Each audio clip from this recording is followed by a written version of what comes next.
welcome back to the channel, welcome back to another Visual Guy film review. They've been coming in thick and fast lately. We had Spider-Verse, we had Aquaman, and now we've got Bumblebee. This is my review for Bumblebee. It come out today, and it's the early screenings today. I think it comes out another week or so, but it's out in America and all that kind of stuff. I went to the first screening. Here's my thoughts. I'm going to tell you now, I love this film, but I'm going to tell you why. If you are enjoying the film reviews and stuff, go check out all the other film reviews we've done, and Wabooski on this one if you do enjoy. But let's shut up and talk about Bumblebee.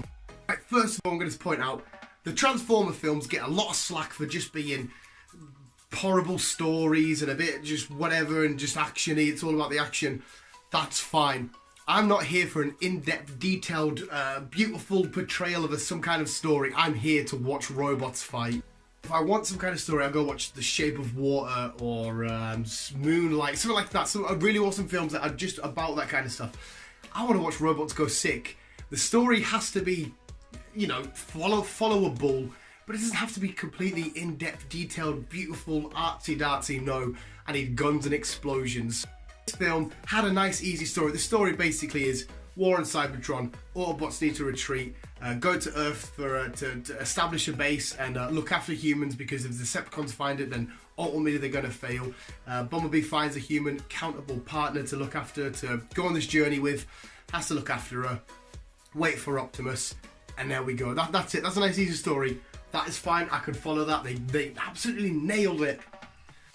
The opening, no spoilers, but I'm going to talk. No spoilers. I'm going to try not to spoil, but no spoilers. Yeah. Opening to this film, we are on Cybertron. There's lasers going off everywhere. We've got the Decepticons against the Autobots. The Decepticons are outnumbering the Autobots. But Bumblebee is pulling off some sick moves. Optimus Prime's there just kicking absolute ass, because that's my main boy. Me and my mates all got Autobot tattoos. I got blue for Optimus. And it's just really cool to see Cybertron. The only thing it's left me with now, I want a film purely on Cybertron, whether it be before everything, how the Decepticons and Autobots fell out and stuff. I want to be on Cybertron because this looked fucking beautiful. It was amazing. It was so clear and dark and dingy from war, a space battle. The robots looked real. The Transformers, like, I don't get me wrong, I know I was looking at CGI and stuff, but they looked as real as they could be. The movements and the slick. Remember the first Transformers were like stiff and a bit rugged and all that. This was smooth and slick and beautiful and everything. The action sequences when Bumblebee's fighting, he's transforming back to the Beetle and back in and fighting. It was just fucking awesome to see. Again, with the fighting scenes on it, the way that they've used the environment before in previous Transformer films and stuff, but the way Bumblebee used the environment to help him against certain enemies was just really cool in this. There's a great scene towards the end, the third act. The battle sequence is just really fucking cool. I'm running along with Bumblebee, and you'll see what he does with these chains.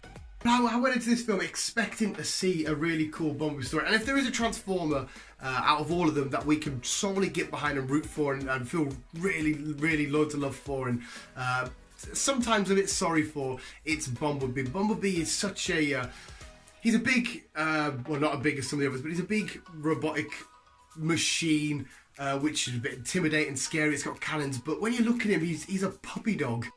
The best thing and the best takeaway I got from this Bumblebee, right? Okay, he's young for the other sort of Transformers, Autobots and that. He's a kid, so we see a really youthful playfulness, curiosity look about Bumblebee, about him wanting to be friends and feel safe and just love and get along, and all the little silly shenanigans he gets up to, trashing the house, learning about new stuff, watching videos for the first time. There's the Breakfast Club appear in this, and he's giving it the whole thing.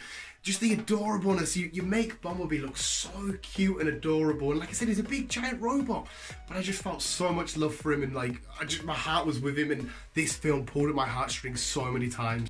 I'll tell you where it happens, but there's a bit where Bumblebee's in his wing mirror. This must be a thing on cars, I don't know, I don't drive. It says objects in this mirror may be closer than you think, and there's a really great bit of symbolism when you see what's in the mirror, and when you read that, and I just absolutely went. I cried at Bumblebee, I'm sorry.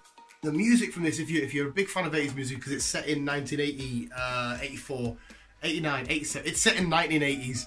If you love that kind of music, you'll adore this. Bit of Rick Astley and all that. The score, the soundtrack to this was really fucking cool. Whole vibe theme, you know, We get the 80s sort of fashion, the 80s sort of cars, the 80s sort of lifestyle and all that, which is really fun. And it's great to revisit the early stages of the Transformers. Well, I know they've been ages ago, but our versions of the Autobots coming to Earth and see what it was like for them and the environment they had to blend in. Because obviously now, if they come down now, they've got a lot of futuristic or future cars from now. But to see Bumblebee's options and what he can transform into and stuff was really, really cool. I just love this film. It was amazing. The fight sequences were really ticked off. They were so slick and smooth and stuff. The performances, okay, the big question mark for me was John Cena's performance. Could he perform in this film? I think yes. We didn't get him in huge, massive, down your throat doses. We got him in nice, steady, short doses. John Cena is one of my favourite people to look up to. One of my favourite celebrities, I should maybe say. The hustle, loyalty, respect. I love Cena. But I admit he's not the greatest actor. But in this, he really felt part of the role. He was dead serious and took his job as one of the armed forces responsibility. He took it serious. He had his comedic moments when we first introduced to him. He's one of the very first characters we really get to see. He was great in this. He delivered every line. He was awesome in every scene. He was kind of the bad guy, but he was being deceived by the Decepticons. Surprise, surprise. One thing that kind of annoyed me, but John Cena does pick up on it. But it's the humans are like not siding but pairing up with the Decepticons. It's like the names of Decepticons, it says everything. But like I said, it does get picked on in the film. You'll see it. I actually think John Cena did knock us out of the park. As could he go do a much bigger, more main character role in the future? We'll wait and see. In this kind of genre of film, definitely yes. I think I'm certain he could. I've already started already. I got cold. That's why I sound a bit coldy. He felt so just in tune with it. He didn't look out of place, as in terms of when you're looking at it, you felt like there was a real robot, a transformer walking along. The transformation sequences, again, back in the first one, how slow it was, how each part would move into place. There's a scene where he does it back and forward a few times and how it all goes into motion. His connection he has with the people that he interacts with the film, it's just so good. Again, you find him so endearing and lovable, and you just really get behind him. His eye gestures and stuff. There is a scary moment where his eyes go a Decepticon-y type colour. Again, I won't spoil it for you. Of when it happens, and he sees a bit of rage, which is a crazy moment because we've seen Bumblebee kick ass in Revenge of the Fallen. I think, Age of Extinction. But anyway, where he's about to die, but then the helmet comes down. He does like an uppercut, pops out. Who does he pop out? One of the Decepticons.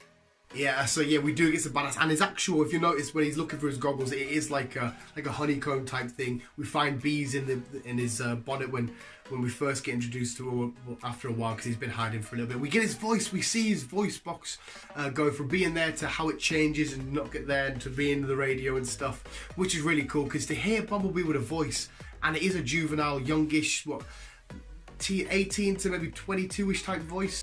I actually heard somewhere it was played by the lad that's the main guy in the Maze Runner films. Don't know if that's true or not. I maybe should have looked it up, but I don't really care. I fell in love with Bumblebee. If you haven't, everybody loves Bumblebee. Optimus Prime is the main Transformer for me. He's my favourite, but he's such a huge, well-loved character, and probably the majority fan favourite out of all Transformers. Everybody loves Bumblebee. But yeah, just look out for his eye gestures, the way he is, the way he holds, the way he touches and interacts with different people. He feels more human. That's a great way of saying it, actually. He feels more human than robot in this film. You can see he just wants to serve, and not serve, but he wants to protect and help out and do good. And he's outnumbered on Earth. It is just him against two other Decepticons. But does he save the day? You'll have to go check it out. I'm gonna end it there with this film. It ticked all the boxes. I like to do it. I don't know if other reviewers do it this way, but I like to. Visuals were fucking stunning. The interactions because Optimus Prime is in this as well. Not as much as Bumblebee, obviously, but we see different interactions. We see like a projection of him and stuff. We actually see him on Cybertron. The visuals were so fantastic. They look so slick and smooth and just a part of the whole setting, the whole shot and the picture. The action sequences to die for. I think I just said action sequences. The acting was actually really, really great. The story was so easy to follow. If you go in and think, oh no, that was a bit too much, I didn't like this, that didn't make sense.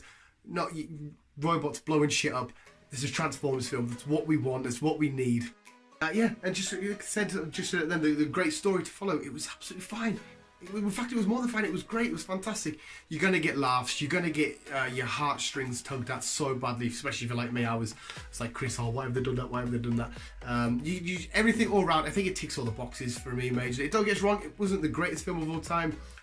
Some parts of it were a little bit slow, but it's going to get a solid 9 out of 10 for me. I went into this film, got everything I expected out of it. It was awesome. It was amazing. It blew my mind.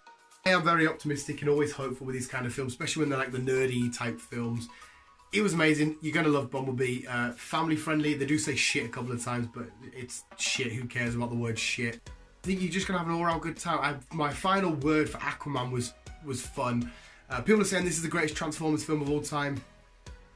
Possibly. I love all the Transformers. Again, I love the first one. I love Age of Extinction. I love The Last Night. I love them all. So, I'm probably going to say maybe The Last Night. I love The Last Night. And when the films introduced the Dinobots and stuff, I really enjoyed that. It's one of the best, definitely one of the best Transformers films. But it's a nice Bumblebee film. Visuals, the takeaway from this is you're going to get a nice, lovable, approachable Bumblebee who is more human than he is robot. You're going to love this film, visuals. Hopefully you can love this review, and if you do, we're booski. But visuals, please go see Bumblebee ASAP and keep being you and keep on keeping on.